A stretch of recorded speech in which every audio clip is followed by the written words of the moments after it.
Welcome back, everybody. Again, thanks for bearing with me. I'm doing the best I can, believe me. I'm trying not to cough.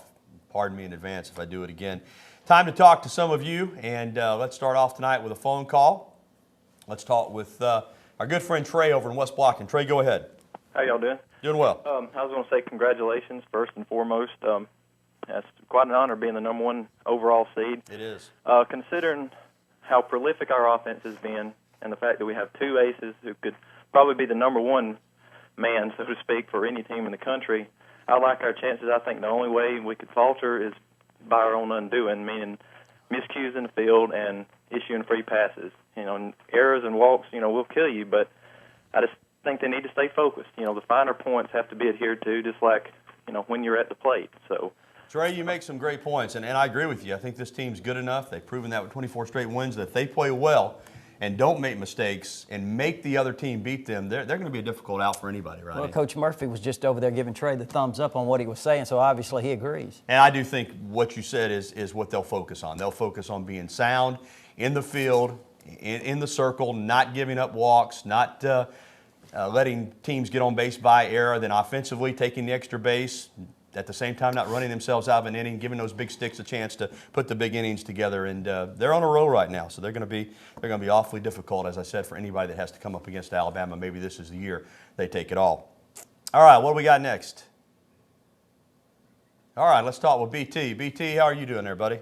I'm fine, Gary and Rodney. How about y'all? Doing well. Hey, Gary, what's if University denies Justin what do you call it, his appeal? Right. And what's next for him? Well, all right, BT, really he has no next step other than his uncle Darian has said they might consider some type of legal action. The appeal ended it as far as his recourse with the university. I mean, he can either accept the transfer stipulations and transfer to a school outside the SEC, outside the University of Alabama system, or outside of a team on the schedule, or he can sit down and I guess, like I said, try to bring some legal action. I don't see where that would do anybody any good. I think he's going to wind up transferring to a school that's offered him a scholarship in another conference and play his senior year. And he, according to his uncle, has an offer from the University of North Carolina. If I'm a basketball player, I'd have a hard time not taking Roy Williams up on that. But we will see what happens. But as far as any other recourse, he's out of options. All right, let's get an email in before we take a break. What's Alabama's chances with Conjo, Cyrus Conjo? Rodney, this is from Georgia Tuscaloosa, the big offensive tackle out of Maryland. His brother, Ari, a signee from this past February. Yeah, we had a big story on Cyrus just a couple of days ago. 6'7", 295 pounds from DeMatha High School up in Hyattsville, Maryland. Of course, we had Ari on our show the night before signing day this past year. And again, I think if Alabama doesn't get Cyrus Conjo, to be somewhat of an upset. And that just kind of tells you what I feel. I think that Cyrus Conjo, when all is said and done, will follow his brother to Alabama. Now, again, it's not a lock, but that's certainly the general feeling. And while we got a question about Conjo, let me go ahead and ask you a question we get every week.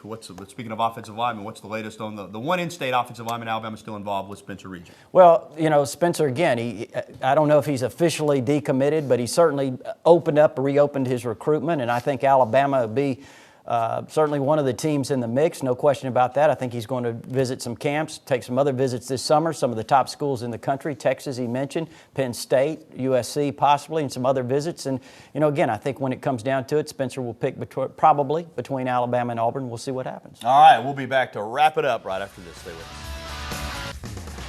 us. NCAA Women's Golf National Tournament. Look, Alabama's in good shape, tied for sixth after the first day at +1, but with a few holes to go, about 4 holes to go, they were at -2 and in second place, but they fall back. Still a good first day for the Alabama women's golf team. We'll keep you updated all week long on that big event. Well, it's time for dinner. This week we're headed to Innisfree Irish Pub, just up the road here on University Boulevard. Looking forward to seeing our good folks at Innisfree. A reminder, if you missed any of tonight's show, you can catch it again tonight at 10:35 after our late news. Also, it'll be available on our website, posted later this evening, WVUATV.com. For Rodney Orr and our entire TITV staff, special thanks to Pat Murphy for joining us. I'm Gary Harris. Thanks for watching. We'll see you back next week.